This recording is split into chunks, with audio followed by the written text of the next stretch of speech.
Continuamos con el curso de medios deformables y vamos a estudiar las fuerzas sobre un medio deformable y su relación con el tensor de esfuerzos. Primero vamos a considerar el caso más sencillo, un cuerpo sujeto a una compresión uniforme de todos sus lados. Es lo que se conoce como una compresión hidrostática. Considere un submarino en el fondo del agua, ¿no?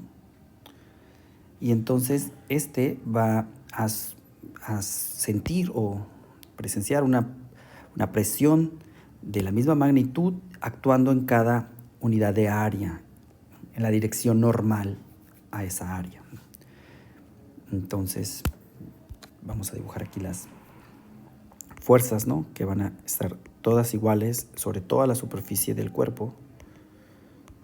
A eso se le conoce como una compresión hidrostática, decíamos, ¿no? Entonces hay una presión P y una fuerza pues menos P por dFi, porque la dirección de la dFi está hacia afuera, entonces pues como hacia adentro es menos, y va a actuar en esa área dFi. Así, en la superficie del cuerpo tenemos que debe de igualarse la presión aplicada con el tensor de esfuerzos en la superficie. Entonces, T y K por dFk debe ser igual a menos P por dFi. Para poder sacar el dFk, podemos menos P por delta de IK por dFk, ¿no? Entonces, esto es igual, ¿no?, el de la izquierda con el de la derecha. Y entonces, igualando el primer término con el último, llegamos a que el T de IK es igual a menos P por delta de IK. Y llegamos a la expresión para el tensor de esfuerzos, que es diagonal y con todo la menos P en toda la diagonal. Entonces, y los términos fuera de la diagonal son 0. En el caso general no es tan sencillo, o sea, en los esfuerzos tangenciales o los esfuerzos cortantes son no nulos. En inglés los esfuerzos le llaman stress, ¿no? Y a esos esfuerzos cortantes le llaman shear stress, ¿no? Bueno, entonces estos esfuerzos tangenciales van a tender a mover los elementos de superficie respecto a los otros, deformando el cuerpo, ¿no? Como por ejemplo así, ¿no?, como esta figura. Ahora, en equilibrio, los esfuerzos internos de cada elemento de volumen deben balancearse y entonces todas las fuerzas totales son 0 y por tanto el tensor es TIK con respecto de XK es igual a 0 y entonces tenemos una ecuación de equilibrio para los cuerpos deformados. Ahora, si el cuerpo está sujeto a una fuerza que afecta a todos los elementos de volumen, ¿no?, como por ejemplo un campo gravitacional, pues entonces tendríamos que pedir que se anule el campo gravitacional con los esfuerzos internos. Entonces la F más la ρ veces G, donde hemos asumido la ρ que no se cambia por los esfuerzos, ¿no?, porque no hay dinámica, estamos en equilibrio. Entonces, sustituyendo el tensor, ¿no?, de esfuerzos en vez de la F, llegamos a esta expresión, que es la ecuación 3, que es la ecuación de equilibrio cuando estamos en presencia de una fuerza que actúa sobre todos los elementos de volumen. Ahora, si la fuerza estuviera actuando sobre la superficie, que de hecho es el caso más común, ¿no?, que es usualmente la causa de deformaciones, como cuando teníamos la esponja y la apretamos con la mano, estamos actuando sobre la superficie de la esponja, ¿no?, y esto le imprime deformaciones a todo el cuerpo. Entonces, sea P la fuerza externa en la unidad de área de superficie del cuerpo, tal que la fuerza pues sería P por dF y va a actuar en esa área de F. No necesariamente normal aquí, ¿no?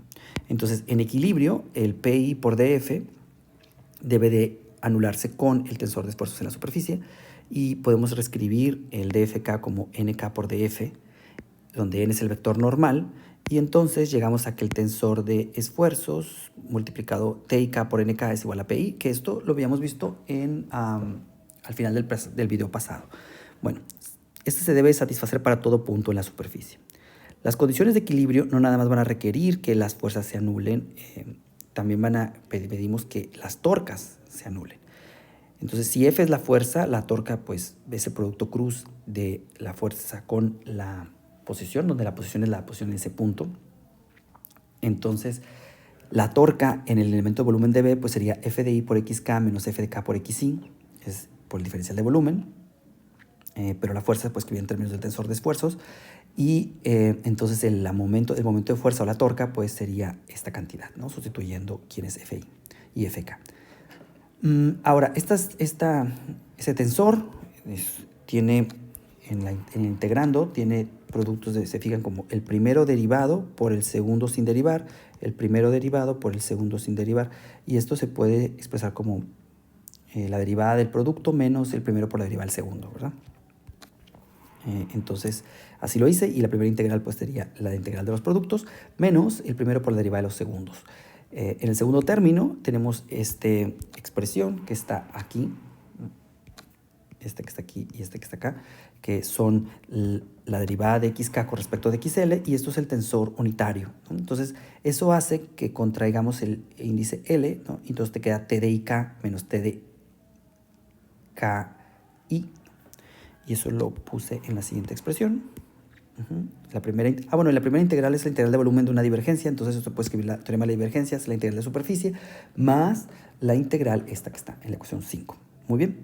Entonces, para expresar esta expresión de la torca total en el cuerpo, solo como una integral de superficie, podemos pedir que se anule esta integral, ¿no?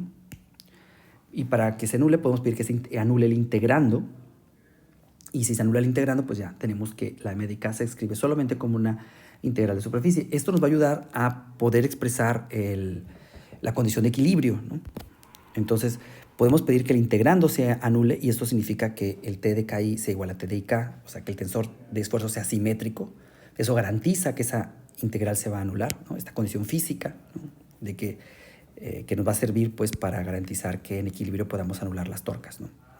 Es una condición física, porque pues lo vemos, ¿no? O sea, entonces, ahora, esta integral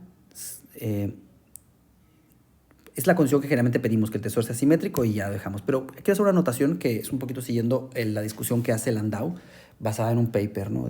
Que cita ahí de Martin, Parado y Pershan.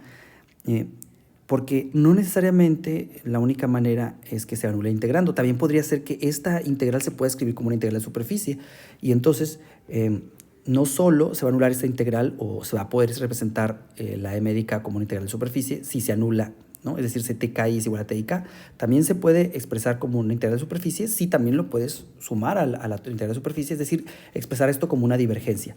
Si esto ocurre, a la divergencia se la voy a llamar el tensor de IKL, ¿no? Que es un tensor antisimétrico, para que lo pueda sumar a la integral que está a la izquierda. Entonces, eso es otra manera en la que cumples con la condición de que se muera la integral esa, la segunda integral en 5, pero no necesariamente el tensor es simétrico, no, sino que puede ser antisimétrico, pero mientras cuanto esa antisimetría, la contribución antisimétrica, se puede escribir como una divergencia.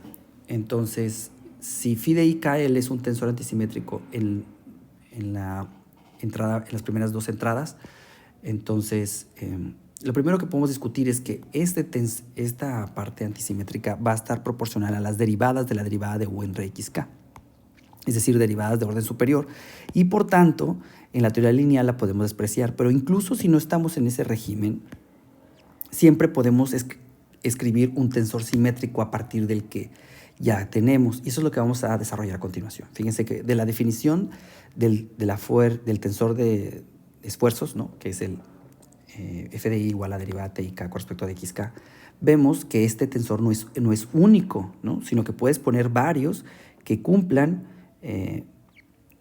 la misma expresión, ¿no? Vemos que t de ik no es único. Por ejemplo, pongamos que t de ik tilde sea otro, ¿no? Que cumpla que la diferencia con respecto del tik es solamente la divergencia del tensor IKL, el IKL, ¿no? Entonces, donde IKL es antisimétrico en KL, si esto ocurre cuando yo saque la derivada con respecto de xk, pues nos va a dar el mismo resultado, ¿no? En el tensor tilde, si esto ocurre, ¿no? Entonces, f de i es el mismo para t de ik y para t de ik tilde. Entonces, si el t de ik es como 7, porque es la condición, decíamos, si es simétrico, pues se cumple la condición física, pero también se puede cumplir si se puede escribir como una divergencia, entonces se puede sumar a la integral de superficie.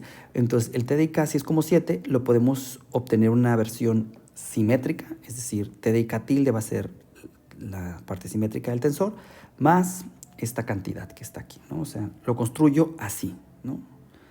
Fíjense que es evidentemente simétrico en IK este tensor, ¿no? Bueno, entonces, si yo tengo este resultado, lo que estaba pidiendo, ¿no? Entonces, yo puedo encontrar cuánto vale el G correspondiente para el tilde, ¿no? Restándole el T de IK. Entonces lo hago con la definición esta que tengo de T de IK tilde asimetrizado, le resto el T de IK y esto me da la derivada con respecto de XL del tensor XIKL, ¿no? Entonces, al restar, fíjense que tengo, o sea, a esta cantidad le voy a restar el IK, ¿no? Entonces, lo único que puedo poner es un signo menos aquí, perdón, menos aquí, y ya, ¿no? Entonces, eso es lo que pasa. Entonces, sería 1/2 de TKI menos IK, menos T de IK por la derivada con respecto de XL de estos tensores, ¿no? Bueno, pero el T de IK menos TKI pues es igual a 2 veces esta divergencia que pedíamos de ecuación 7, por construcción así está, ¿no? O sea, decíamos que tendría que ser de esa forma. Entonces, sustituyendo este resultado aquí, o sea, aquí, llegamos a que el primer término nos da menos la derivada de phi KL IKL con respecto de XL, el 2 se va con 1/2, más derivada con respecto de XL de esta suma simétrica que está aquí, ¿no? Entonces, factorizando agrupando la derivada, llegaríamos a esta expresión, nada más los ordené diferente, y entonces necesariamente, por comparación, el psi de IKL pues es este tensor. Entonces, si yo tengo un tensor que es antisimétrico como en la ecuación 7, ¿no? Que la parte antisimétrica se puede escribir como una divergencia y por tanto cumple la condición física de que la torca sea expresable como una integral de superficie, puedo siempre construir una versión del tensor simétrica sin problemas, ¿no? Entonces, aquí en adelante voy a tomar como que el tensor de esfuerzos es simétrico y ya, ¿no? Entonces, por ejemplo, en la ecuación que tenía original, que es la ecuación 5, ¿no? Esta se va a reducir porque se va a morir la integral 2, porque así lo pedí. Nos va a dar pues la integral de superficie, nada más esta que está aquí, ¿no? Bueno, entonces podemos, además, por ejemplo, con este resultado, podemos calcular, por ejemplo, el promedio del tensor de esfuerzos.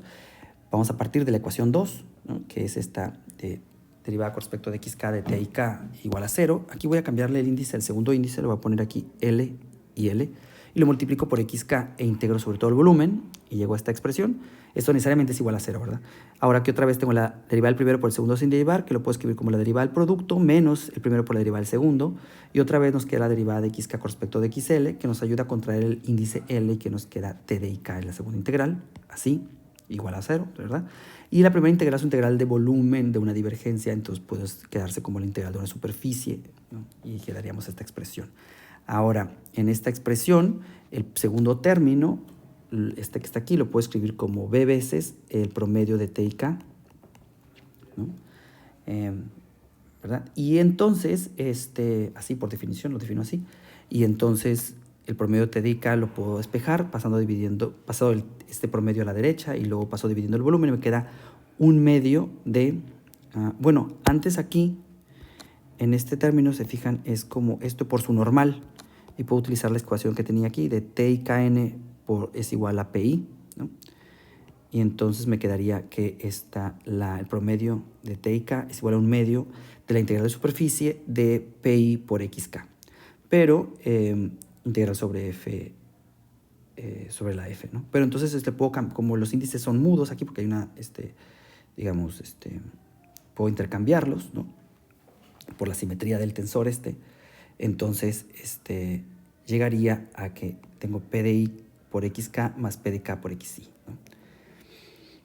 Que lo que nos dice esto es que yo puedo escribir el promedio del tensor de esfuerzos si conozco las fuerzas actuando en la superficie. Esta ecuación puede ser útil. Bueno, aquí voy a detener el video y nos vemos en el siguiente,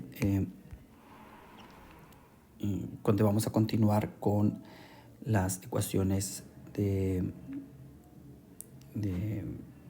las ecuaciones de fuerza, ¿no? Pero vamos a hacerlo más en el siguiente video. Aquí vamos a detener